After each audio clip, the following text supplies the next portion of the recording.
दोस्तों, जब बकरी पालन की ट्रेनिंग समाप्त होती है तो इंडिया में दूर दूर के इलाके से जो लोग छात्र हैं वो फिर वापस जाते हैं एक सपना लेकर के कि जो भी हमने ट्रेनिंग में सीखा है, जाना है, उसको हम हकीकत में उतारेंगे। और हमारा मकसद भी होता है, इस तरह के जो छात्र हैं ट्रेनिंग लेकर के जाते हैं तो सुधीर सर के साथ हम लोग भी पीछे से निकलते हैं कि उनकी जो स्टार्टअप है उसको हम करीब से दिखाएं। इसी क्रम में आज प्रयागराज में गंगा के किनारे सिरसा के पास हूँ। कहाँ पर हूँ डिटेल्स तो वो बताएंगे। तो सबसे पहले वकील साहब का हम अभिनंदन कर लें, क्योंकि छात्र में सर सुधीर सर आपको वकील साहब के नाम से ही जानते हैं। हाँ, अभी हम जब ट्रेनिंग करने गए थे तो उस समय हम एडमिशन कराए हुए थे। अच्छा। तो बोले क्या करते हो, तो हम बोले कि काम थोड़ा मोटा अपना चल रहा है किसानी का, LLB मेरा अपना पढ़ाई चल रहा है। तो LLB का पढ़ाई करते हुए आप बकरी पालन की ट्रेनिंग लिए थे? ट्रेनिंग किए थे। अभी 6 महीने में मेरा कंप्लीट हो जाएगा, मई में। अच्छा। हाँ, मेरा वकालत कंप्लीट हो जाएगा। फिर हम अपना सर ट्रेनिंग नहीं किए थे तो हम थोड़ा फर्म में उल्टा सीधा कर लिए थे। अच्छा। बिना ट्रेनिंग का जो होता है ना, फर्म कभी ना बनाए। अच्छा। जो हमने गलती किया वो कोई अलग किसान न करे जी। क्योंकि सबसे बड़ी ये होती है कि कुछ जाता नहीं, समय 1 हफ्ते का है और पैसा तो कुछ भी नहीं है। जो ज्ञान सर देते हैं सुधीर सर, एक तो इंसान भूल नहीं पाएगा। किताब पढ़े ना पढ़े, वो दवा में काम आती है किताब, बाकी सर जितना बता देते हैं वो कभी कोई भूल नहीं सकता। अच्छा, तो ये बताएं कि आप LLB कर रहे थे जी, ये LLB में बकरी पालन कैसे घुसा? ये सर एक हमारे दोस्त हैं, सर से ट्रेनिंग बहुत साल पहले किए थे। अच्छा, ठीक है। एग्रीकल्चर से PhD किए हैं जी। उनका नाम है महवा के हैं, सत्यम भैया है हमारे। तो सर से बहुत पहले ट्रेनिंग किए थे, तो हमको राय दिए कि सुधीर सर से ट्रेनिंग कर लो, बकरी काम बहुत अच्छा है। हम बिजनेस अपना ढूंढ ही रहे थे भाई, अब जानते हैं बेरोजगारी का समय। वो सुधीर सर को जानते थे? हाँ, वो ट्रेनिंग किए थे। अच्छा, वो भी ट्रेनिंग किए थे? अच्छा, किए थे, हम नहीं किए थे। मतलब एक ट्रेनिंग करने वाला ही रिकमेंड किया आपको कि आप भी ट्रेनिंग कर लो। तो हमको जब बताए तो फिर हम तब भी उनका बात नहीं माने, गलती किए, हम अलग अहम तब में तक थे। आप क्या मतलब घुस चुके थे बकरी पालन में? हाँ, घुसे नहीं थे, हम उनको सुने और बताया बहुत पैसा ये सब है, और हम आके हम बनवाना स्टार्ट कर दिए, सेट बनवाना शुरू कर बनवा दिए। फिर जब बनवा दिए तो फिर उसके बाद वो आए विजिट करने, तो कहे सब गलत हो गया है तुम्हारा। अच्छा। फिर हम वो तो सुधीर सर की जो बनाई हुई चीजों पर वो लोग अमल करते हैं। काफी पैसा लगा भी दिए थे। तो फिर हम गए सुधीर सर के पास। हम यही मंथ में गए थे, फरवरी में। अच्छा। 19 तारीख को बैच चालू हुआ था। अच्छा। 2025। वाह। तो अच्छा। हमने वहाँ से ट्रेनिंग लिया, फिर आया तो हमने जो भी गलतियां था उसको सुधारा। वहाँ पे जाने के बाद आपको लगा कि आपने गलती कर दी? बहुत गलती किया था। वहाँ नहीं जाते अब तक ये हम जो आप जानवर सब देख रहे हैं कुछ नहीं दिखता, ये सब बंद पड़ा होता, और कहीं हम दिल्ली बम्बई जाके ढूंढते अपना रोजगार। लेकिन सर से ट्रेनिंग के बाद बहुत हिम्मत मिली कि हमने चालू किया। अरे वाह। सर कम से ही बोले थे, हमने कम से ही शुरुआत किया। अच्छा। देसी ब्लैक बंगाल सर जो बताते हैं, इसमें एक फायदा है कि जो भी इनको बीमारी आती है दवा दीजिए तुरंत सही हो जाती है। अच्छा। और एक बकरी हम सर की बात ना मान के ये देखिए ये ले लिए थे। जैसे सर बोले कि ब्लैक बंगाल के अदरवाइज कुछ लोग हैं तो उसमें समस्या आएगी। हमारी हर बकरी में जो भी दिक्कत थी वो सब सही हो गए। यही एक बकरी है, देखिए जो इसका समस्या हमको, ये आंख वाला, हम हर दवा को यूज किए लेकिन दवा कुछ काम नहीं कर रहा है। अच्छा। तो हम तो यही, क्या आंख में क्या समस्या आ रही थी? ये पानी इसका गिर रहा है। पानी गिर रहा है? पानी अभी भी देखिए गिर रहा है। अच्छा। और जितनी भी और भी बकरियां हैं जो ब्लैक बंगाल अपनी है, हम 1-2 डोज दवा दिए होंगे, उसके बाद हमको तीसरा डोज नहीं देना पड़ा। जैसे वो बच्चा दी थी तो लो फीवर हुआ था, तो हमने सर को मैसेज किया, सर हमको तुरंत बताए, तो हम उसको दवा दिए, जो जितना सर दवा बताया हम कॉपी में देखे बल दिए, वो भी सही हो गई।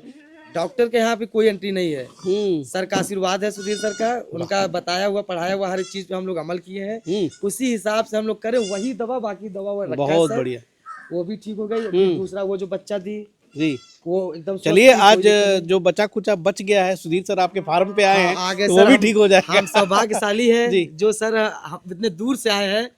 नहीं, मैं तो सर हमेशा इस चीज के लिए तत्पर रहते हैं। मैं भी उनसे पूछता रहता हूँ कि सर आपके जो छात्र हैं, और सर एक्चुअली थोड़ा सा व्यस्तता उनकी है, अब ट्रेनिंग चलती है, क्लासेस चलती है, तो उसमें भी समय देना है। लेकिन सर कितने भी व्यस्त रहते हैं, व्हाट्सएप पे मैसेज कर दीजिए तो जरूर इसका रिप्लाई आता है। कितनों भी बिजी रहते हैं, जब भी हमें, अभी भी ऐसा भी नहीं हुआ कि हम जब भी मैसेज किए उनको रिप्लाई ना हुआ जी। उसके बारे में बताना, दवा के बारे में बताना, सब कुछ सर। और भी बता, जैसे कोई जो दवा लिखवाए हैं काम नहीं कर रहा है तो उसके लिए भी पूछ लेते हैं, तो सर बताते हैं पूरा जी। चलिए, अब थोड़ी सी बात कर लेते हैं कि सर आपका पूरा नाम क्या है? वकील साहब तो हम लोग जानते हैं, लेकिन मेरा नाम हुआ सर शुभम यादव। शुभम यादव। अच्छा। हम हमारा ये सिरसा उपरौड़ा ग्राम सभा में सिरसा मका- उपरौड़ा। जी, सिरसा मेरा नगर पंचायत है जो है टाउन। ये गांव बड़ा सुंदर गंगा के किनारे देख रहा हाँ, हूँ। ये बहुत सुंदर हम लोग गाँव भी है। पूरा पीपा पुल पार करते हुए बड़ा अच्छा सीन था, बड़ा मजा आ रहा था। बहुत सुंदर गांव है ये। हाँ। पूरा सब यहाँ पे जितने हैं। अब तो ये यहाँ बाढ़ वगैरह नहीं आती है यहाँ? बाढ़ आती है, सब उधर तक खेत में आती है, इधर यहाँ तक नहीं यहाँ आती। तक बाढ़ नहीं, बाढ़ के यहाँ कोई समस्या नहीं। कछार अच्छा। में बाढ़ आएगी जी, ये सब ऊपर आइए आ थोड़ा रहा सा हम लोग फार्म भी दिखाएं। अभी ये आप नीम के पत्ते खिला रहे हैं? हाँ? है। इससे क्या होता है सर कि ये सब प्रकृति के हम लोग को फ्री में मिला है सर। जैसे कि बताए हैं कि प्रकृति का जितना भी चीज हिस्सा है, बकरियों को पालने से अच्छा पहले आप कॉस्ट गिराओ, प्रॉफिट जो है। जैसे सर बताते रहते हैं, हम अक्सर वीडियो भी देखते हैं सर का, कि लोग का फर्म बंद होने का मतलब होता है कि कॉस्ट ही उसका इतना खिला पिला दे रहा है। बिल्कुल बिल्कुल अब ये कुछ तो खाएगी, उसके कुछ तो पेट में जाएगा। बिल्कुल। हमारा कुछ कॉस्ट गिरा, और ये फायदेमंद भी है, डिवॉर्मिंग का काम करता है। इंटरनल डिवॉर्मिंग भी हो रही है इससे। सही बात है, नीम तो औषधीय पौधा है। और ये अपने कितनी पास संख्या है अभी? अभी मेरे पास टोटल है 16 16 है। हाँ, मादा है। बच्चे भी तो हैं? बच्चे 4 ये अभी अलग से आए, अभी बच्चे तो अभी अच्छा। 1 महीने के भी नहीं हुए। अब ये सब बच्चे जो हमने शुरुआत किया है ये 16 है। मतलब 20 बच्चे हाँ, मिला के हैं? हाँ, 16-20 है टोटल। अच्छा, तो अभी तो हाल में हाँ, आपने 7 जी फरवरी को हमें स्टार्ट किया है। अच्छा, यहाँ ये कौन सा रूम है? ये मेरा जैसे कि उन लोग को पकाना, गर्म पानी देना, अच्छा। जैसे चोट वगैरह लग जाता है तो ये बकरियों का किचन हाँ, और बकरियों का मेडिकल किचन हॉल है, हो हाँ, गया। मेडिकल हॉल इसको बोल सकते हैं। जी, दवा वगैरह भी देखिए यहाँ पे। अपना ये सब दवा जी, रखी बहुत है बढ़िया। इसमें। और ये अपना ऑफिस है भाई, जैसे हम अच्छा। वर्कर जो भी रहेगा देखिए भाई कितना ढंग से बनाया है। हाँ, अच्छे से जो रात बिरात यहाँ पे पार्टी मना के सो जाओ। अपना जो सोते भी है जी। देखिए, और दिन भर यहाँ हर रहते वक्त भी। पे एक ईमानदारी नहीं दिखाएगा कोई जी इंसान। जी। खोल के और रख के जानवर घूमेगा तो सही बात है, एक बकरी रिस्पॉन्सिबिलिटी है, पालन जिम्मेदारी एक है। इंसान को रहना पड़ेगा। जी, जी। काम कुछ नहीं है। बिल्कुल। जैसे कि इनमें अपराध हुआ गया, लो फीवर है, ये सब मौका नहीं देंगे। तो अब वो अपना लक्षण बताएंगे तो हम जब यहाँ रहेंगे तो उनको तुरंत देख के उनका हम देखिए, इलाज कर कनेक्शन लेंगे। बड़ा जरूरी, कनेक्टेड रहना बड़ा जरूरी बहुत है। जरूरी है। इधर वाला सेक्शन में क्या है? ये सेक्शन हमारा हो गया ये चारा का। अच्छा, इधर चारा का व्यवस्था है। तो बन ही रहा, धीरे धीरे अभी सब बैरिकेडिंग बनाएंगे। यहाँ जैसे कि सर बोले अपना भूसी बरसात वगैरह में काटते हैं। चारा बाहर का अपना भी जो चारा लगाए हैं उसको भी नहीं दे सकते, उसमें कीड़ा का उत्पन्न ज्यादा होता है। तो साइलेज वगैरह बनाना है और हम सुखवा के भी जैसे कुछ चारा अपना यहाँ रख लेंगे, भूसा वगैरह इसमें करके। ये अच्छा। हमारा भूसा का गोदाम हो गया, जो उन लोग का गन्ना के पूरा भूसा का गोदाम हो गया। और ये बकरियों का शयन कक्ष हो गया। हाँ, ये उन लोग का रात में यहाँ पे देखिए भाई, यहाँ पूरी चौकियों का जुगाड़ है। यही देखिए, हम ट्रेनिंग नहीं किए थे बहुत, अब ऐसे बना दिया डिब्बा पूरा अच्छा। गोदाम। ओ, अब हम ट्रेनिंग किए, नहीं किए होते तो अमोनिया जहर हम जानते ही नहीं, तो अमोनिया होता क्या पूरा है ये। पैक कर दिए थे आप। कि हम तो सोचे बहुत अच्छा, खूबसूरत बनाए हम फर्म को, अच्छा। मतलब कि अपने हिसाब से बहुत अच्छा बनाए। जब ट्रेनिंग करने गए तो हमको समझ में फिर आया। सारा वास्तु बदला हाँ, आपने। और हम जो भी है ट्रेनिंग के बाद जो है जितना हमारा पैसा लगा, हम आधे में भी बना के हम जानवर ला सकते थे। सही बात। तो ट्रेनिंग का बहुत फायदा है कि कॉस्ट भी कम गिरा सकता है। ईंट उठ का तो काम बहुत था, 3 फीट का था, सब जाली का लगे। तो उसके बाद आने के बाद हमको तखत बनाना पड़ा। ये सब जैसे कि अभी सब फालतू खर्चे, ये सब बिल्कुल फ्रेश देख सकते हैं आप, बहुत साफ सुथरा है। हाँ, साफ सुथरा, कहीं कोई बदबू नहीं है इसमें, साफ अमोनिया सफाई फमोनिया डेली, कुछ नहीं आने का है। साफ सफाई डेली होता है, पर डे साफ सफाई होता है। भैया जो कागज पे पढ़ाया गया है, एक एक चीज मैं देख रहा हूँ कि सर क्योंकि पालन एक बात कर हमको याद है कि हमारा पढ़ाया हुआ आप जी। 30% जी 30% उसको नियम से कर लिया गया तो फेल नहीं होंगे जी और कहीं आप 70-80% उस चीज को फॉलो कर रहे हैं जी। तो बकरी पालन एक सफल जैसे किसान होगा वो कर लेगा। ये किस चीज का भूसा है सर? ये है मेरा गेहूं का है। गेहूं का भूसा देते हैं? हाँ, लेकिन अब गेहूं का भूसा हम आगे नहीं देंगे। अच्छा। अब सर जो बताया दलहनी भूसा इन लोग का फेवरेट है। तो सही बात है। तो टोटल इस बार हम लोग दलहनी भूसा का, जैसे मटर का, मसूर का, चना का। अच्छा, लेकिन अभी तो आप दे रहे थे, तो यहाँ पे कुछ कुछ मिलाया भी है आपने? हाँ, इसमें दाना वही मिक्सर से जितना सर बताए हैं, मिनरल वगैरह सब कुछ मिला के। सुधीर सर हमेशा से ये पक्षधर नहीं रहते हैं कि भाई गेहूं का भूसा आप खिलाइए। हाँ, नहीं। तो अभी गेहूं का भूसा आप खिला रहे थे, तो इसके लिए क्या कुछ टेक्निक अपनाया आपने? तो टेक्निक में जैसे कि ये अब सब दाना वगैरह अच्छा मिला के दे देते हैं। मतलब गेहूं के भूसा में आप मिलावट करते हैं? क्या क्या मिलाते हैं जरा दिखाएं। इसमें जैसे कि मक्का है, बाजरा है, और भाई मिनरल मिक्सचर है।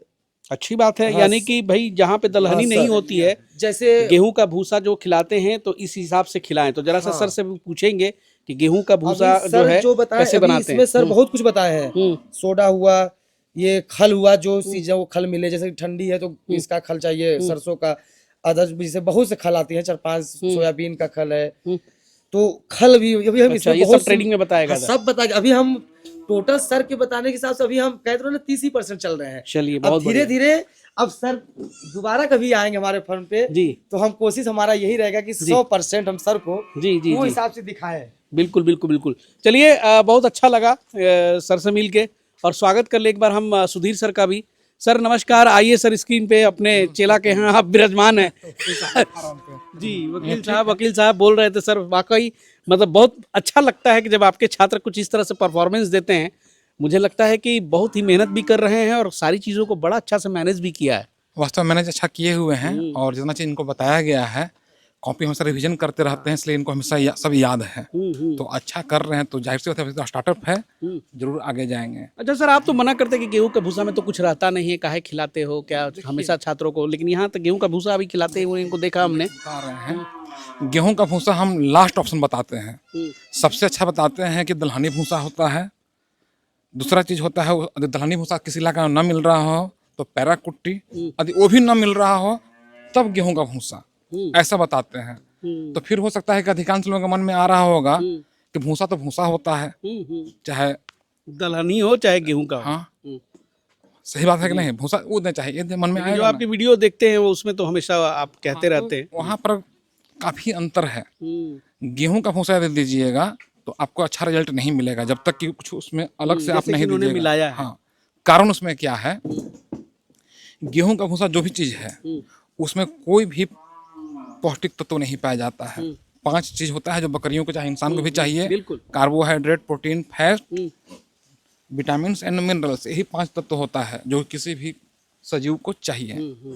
ओके, तो गेहूं में कुछ भी नहीं पाया जाता है। तो फिर अधिकांश व्यूअर जो जागरूक नहीं होंगे कुछ कमेंट में लिखेंगे, कारण कुछ लोग होते हैं कमेंट में बॉक्स में लिखने के विशेषज्ञ, जानकारी के बिना भी ना जानकारी रहेगा, विशेषज्ञ बन के लिखेंगे, तो उनके लिए फिर बता दे रहे हैं। तो आखिर वो भी भूसा है दलहनी, ये भी है गेहूं का, उसमें पाया जाता है, उसमें तत्व पाया जाता है, इसमें नहीं पाया जाता है। आखिर ऐसा क्या कारण है? जैसे कि दलहनी भूसा में प्रोटीन की अधिकता रहती है, धान की जो कुट्टी होता है जिसको पैरा कुट्टी भी लोग बोलते हैं, उसमें कार्बोहाइड्रेट की अधिकता रहता है, और उसमें कुछ नहीं रहता है। ऐसा क्यों? तो उसका मेन रीजन क्या है कि हमारे वैज्ञानिक लोग प्रूफ किए हुए हैं। यदि जैसे कोई पेड़ है, यदि उसका पत्ता तोड़ लीजिए, हरा पत्ता, और तोड़ के इधर सुखा लीजिए धूपा में, तो उस पत्ता में सारा पौष्टिक तत्व बचा रहता है। लेकिन यदि पेड़ सूख गया यानी कि मर गया तो उसका सारा पौष्टिक तत्व खत्म हो जाता है। क्लियर? अब हमारे ग्रामीण बंधु जो लोग हैं ध्यान देंगे, या इन लोग भी जानते होंगे कि जब भी दलहनी चना रहे चाहे मसूर रहे, खेत में पूरी तरह सूखता नहीं है, हल्का हल्का हरा रहता है, उसी समय काट लिया। उसी समय, सही बात है कि नहीं, उसी समय कबार लेते हैं। पैरा की कटिंग या धान की जब कटिंग होता है वो भी हल्का हल्का हरा रहता है, तभी काटा जाता है और खलिहान में लाकर सुखाते हैं, तो उसमें सारा पौष्टिक तत्व बचा हुआ है। लेकिन जब गेहूं की कटनी होता है तो पूरा सुखाने के बाद ही उसका कटिंग होता है ना, पूरा सूख जाता तो जब पूरा सूख गया यानी कि वो मर गया, इसलिए उसका जो हरा पार्ट था, हरा पार्ट वाला अनाज की बात नहीं कर रहे हैं, उसमें जो भी पौष्टिक तत्व पाया जाता है वो खत्म हो जाता है। अब उसको लाकर खिलाना शुरू कर देते हैं। कुछ गांव में लोग क्या करेंगे यार, ट्रेनिंग नहीं लिए, जानकारी के अभाव में गेहूं का भूसा लेंगे, कुछ लोग थोड़ा सा आटा या तो मिला देता है, थोड़ा सा आटा या थोड़ा सा चोकर मिला दिए, अब बकरी को खाने के लिए आप दे दिए। तो जो खाने के लिए आप दे दिए बकरी को तो ठीक है, खा तो ली, लेकिन जब गेहूं में कुछ भी नहीं पाया जा रहा है तो उससे तो कुछ भी नहीं मिला, कोई एनर्जी नहीं मिलेगा, ना विटामिन मिला, ना मिनरल मिला। सिर्फ जो आप थोड़ा सा गेहूं का आटा मिला दिए या चोकर मिला दिए, उसी से कुछ पौष्टिक तत्व मिला। तो जितना पौष्टिक तत्व उसको चाहिए वो तो मिल नहीं पा रहा, बहुत अभाव हो गया, तो उसके शरीर में एनर्जी का लेवल डाउन हो जाता है। और यही कारण है कि जैसे ही एनर्जी का लेवल डाउन होता है उसका तुरंत असर दूध पर आता है, दूध तुरंत कम हो जाता है। उम्मीद करते हैं जो भी दर्शक भाई हैं, यदि गाय पालन करते होंगे या भैंस का, आपको यदि अनुभव हुआ होगा कि पुआल की कुट्टी की भैंस खा रही है या दलहनी भूसा, जैसे ही आप अचानक गेहूं का भूसा देते हैं दूध सूख जाता है, सूख नहीं कम हो जाता है। उम्मीद है अनुभव होगा तो जरूर कमेंट में बताइएगा। तो अब गाय वालों को फायदा हो गया इस नॉलेज से। तो वहां पर क्या किया जाता है कि सारा उसको पौष्टिक तत्व मिले और एनर्जी लेवल कम ना हो। भूसा तो आप दे रहे हैं पेट भर, तो या तो आप अनाज की मात्रा उसमें बढ़ाइए, नहीं तो फिर घास की मात्रा बढ़ाइए, ताकि उसको सारा पोषक तत्व या तो अनाज से मिले नहीं तो घास से मिले। और जो किसान इस टाइप का मैनेजमेंट नहीं रखते हैं, या तो अनाज के नाम पर थोड़ा सा दे रहे हैं या घास सफिशिएंट नहीं दे रहे हैं, तो उनके बकरियों में दूध का समस्या काफ़ी आएगा। दूध का समस्या तो आएगा ही आएगा। यदि एनर्जी लेवल और डाउन हो गया तो जो पेट में बच्चा है, जो बच्चादानी है, तो बच्चादानी के पास भी तो एनर्जी लेवल डाउन होगा, जितना उसको पावर चाहिए नहीं मिलेगा, तो काफ़ी एबॉर्शन भी होता है, काफ़ी एबॉर्शन होगा। अब उसमें अधिकांश लोग बोलेंगे मेरे फार्म पर एबॉर्शन हो रहा है, तो एक कारण ये भी है। तो ये सब समस्या से यदि आप बचना चाहते हैं तो गेहूं का भूसा यदि आपके पास लास्ट ऑप्शन है तो दाना मिश्रण बढ़ाइए। वो भी कोई एक अनाज नहीं, क्योंकि एक अनाज में चाहे एक दाना में सारा पौष्टिक तत्व नहीं पाया जाता है। ऐसा दाना मिश्रण बनाइए जिसमें 5 पौष्टिक तत्व पाया जाए, जिसके लिए मेरा वीडियो ऑलरेडी आपके चैनल पर चल रहा है। या हरा घास की मात्रा बढ़ाइए, वो भी एक हरा चारा नहीं, क्योंकि एक हरा चारा में सारा पौष्टिक तत्व नहीं मिलता है, बदल बदल कर। और जो भी खाना दें उसमें ये जरूर चेक करें कि उसमें प्रोटीन मिल रहा है कि नहीं। प्रोटीन कैसे दाना में है या घास में है, उससे रिलेटेड भी वीडियो आपके चैनल पर ही चल रहा है। तो इस तरह से यदि आप मैनेजमेंट करते हैं, भूसा भी दे गेहूं का तो उसको पौष्टिक बना के दे। और पौष्टिक बनाने के लिए जो इन्होंने दाना मिश्रण यूज किया है जी, तो इस तरह से काम करेंगे तो गेहूं के भूसा पर भी सफलतापूर्वक बकरी पालन आराम से कर लेंगे। इनसे एक सवाल सर करना चाहते हैं। सवाल से एक चीज और बोलना चाहेंगे। एक अभी इसमें एबॉर्शन का कारण बताया ना कि खराब पौष्टिक आहार की वजह से ही एबॉर्शन होता है। एक कमेंट बॉक्स में आते हैं, कोई है पाल जी बनारस साइड के, खूब लिखते हैं। आज हमारे एक वीडियो में एक कमेंट बॉक्स में पूछे हुए हैं कि हमारे यहाँ एबॉर्शन हो रहा है, क्या करें। तो यदि आप उस वीडियो को देख रहे हैं, आप लिख दिए वहाँ 100 पार दीजिए, तो कितना कारगर तेज व्यक्ति है वो समझ सकते होंगे। इसलिए कमेंट बॉक्स में लिखने वाले विद्वान लोग बिना जानकारी के जानकारी प्राप्त कीजिए, तब लिखा कीजिए। अब खूब लोग बिना जानकारी के लिखते, दो लोग विशेषज्ञ है, PhD किए हुए हैं, ताकि दूसरे कमेंट पढ़े तो लगे कि वो विशेषज्ञ हैं। वो विशेषज्ञ हैं। तो इस तरह से पालन कीजिएगा तो अच्छा रहेगा। और उम्मीद करते हैं गाय पालक और भैंस पालन भी जो कर रहे हैं उनको भी ये वीडियो उपयोगी लगा होगा। तो उपयोगी लग रहा है तो शेयर कीजिए ताकि उनको भी फायदा हो और किसानों को भी फायदा हो। सर का बहुत बहुत धन्यवाद। एक जो आखिरी सवाल आपसे ये पूछना है कि आपने जो ये पौष्टिक बनाया इस गेहूं के भूसे को, जो आपने दाना मिश्रण मिलाया उसमें, तो क्या 5 किलो में कितना वो डालना होता है? 5 किलो भूसे की बात करें तो 5 किलो, जैसे कि सर बोले हैं वेट के हिसाब से देना है। जैसे कि हाँ, किसी बकरी का ही, एक ही बकरी का, नौजवान बकरी का समझाइए। हाँ, जैसे ये बकरी है, अब इसको बच्चा दी है तो इसको 150 ग्राम, 70 ग्राम तो नॉर्मल 20 केजी की है, तो 20 केजी से ऊपर है बकरी है, तो मान लीजिए 100 से 150 ग्राम दाना देना है। अब भूसा जो है 1 केजी ही देना है, जो कि सर बताए हैं कि भूसा से और दाना से बकरी पालन नहीं सफल होगा। हरी पत्ती, गेहूं भूसा, गेहूं का भूसा, हरा चारा भी देना होगा। दलहनी भूसा, वही हम पूछ रहे थे कि गेहूं का भूसा और वो मिला के कितना दे। डंप पहले ही किया, अब जाके दलहनी भूसा ये सीजन आ कि हमने बताया ना कि पिछले 2025 में हम किए थे तो डंप हो गया था, गेहूं का भूसा अभी तक चल रहा है। अब इस सीजन में 2026 वाले में हम गेहूं का भूसा मेरे फर्म पे 1 केजी भी नहीं आएगा, टोटल दलहनी भूसा आएगा। तो मतलब 1 किलो भूसा और उसमें 150 ग्राम दाना। हाँ, दाना 150 ग्राम दाना, हाँ यही मिला के देना है ना, देना है।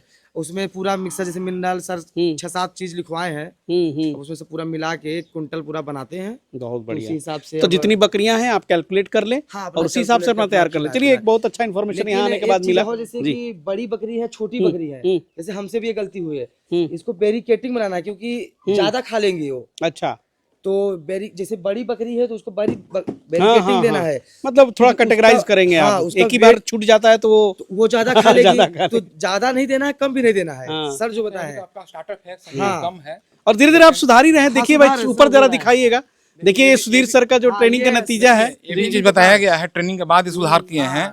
बकरी एस्बेस्टस लगाए हुए हैं, काफी गर्मी पड़ता, तो गर्मी की वजह से बकरियां स्ट्रेस में, तनाव में आ जाती हैं, तो गर्म ना लगे उसके लिए देखिए नीचे से बहुत बढ़िया। अब ट्रेनिंग जो पहले बना दिए थे सब, उसके ऊपर से हमको देना पड़ा। अच्छा, लेकिन उसके बाद अब हमारा ये यहाँ से आगे बढ़ता जाएगा, इसी हिसाब से। चलिए, अब धीरे धीरे अपने शेड को आप वापस उस अकॉर्डिंग सजा रहे हैं। बहुत बढ़िया।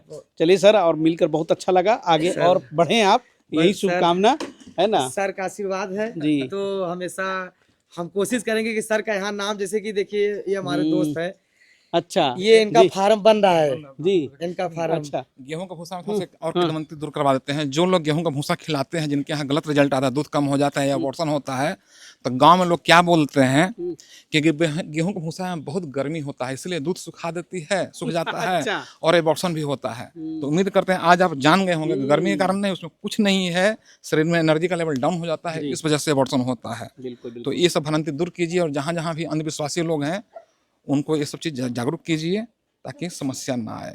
तो और उम्मीद करते हैं बिना कि जी जानकारी के जो विशेषज्ञ लोग हैं कमेंट में लिखते हैं, खासकर उस व्यक्ति को हम इंगित कर रहे हैं जो कि हमारे वीडियो के कमेंट में किसान पूछे हुए कि अबॉर्शन हो रहा है क्या करें, तो जाके 100 बार बताए हुए हैं। उम्मीद है आप देख रहे हो तो आप सोचिएगा, समझ गए। अबॉर्शन सिर्फ जी 100% ना होता है, अबॉर्शन का कारण जानना पड़ता है। खराब खाना है, बकरी मार दी है, कि ब्रुसेला नाम का बीमारी फैला हुआ है, कि क्रॉस ब्रीडिंग में आप गलत बकरा का चयन कर लिए हैं, ये सब कारण से होता है, समझ गए। चलिए भाई और वही बात है कि इन्फॉर्मेशन ही सब कुछ है। जानकारी रहने पे बकरी पालन बड़ा इजी है, नहीं रहेगा तो भाई बड़ा समस्या भी है। चलिए वकील साहब बहुत बहुत धन्यवाद और मिलते हैं अगले एपिसोड में। फिर इसी तरह से हमारी जो यात्रा है अनवरत जारी रहेगी, आगे बढ़ेंगे, फिर कुछ किसानों से मिलेंगे, फिर कुछ नई कहानियाँ लेके आएंगे, कुछ नई सीख लेकर आएँ। मकसद ये है कि आपको कुछ नया सिखाना। जैसे आपने देखा कि अगर आप गेहूं का भूसा देते हैं तो सर ने जितनी बातें बताई उसको शेयर कीजिए। गेहूं के भूसे को आप पौष्टिक बना सकते हैं जैसे सर बना रहे हैं। मिलते हैं अगले एपिसोड में, तब तक के लिए जय हिंद, जय भारत।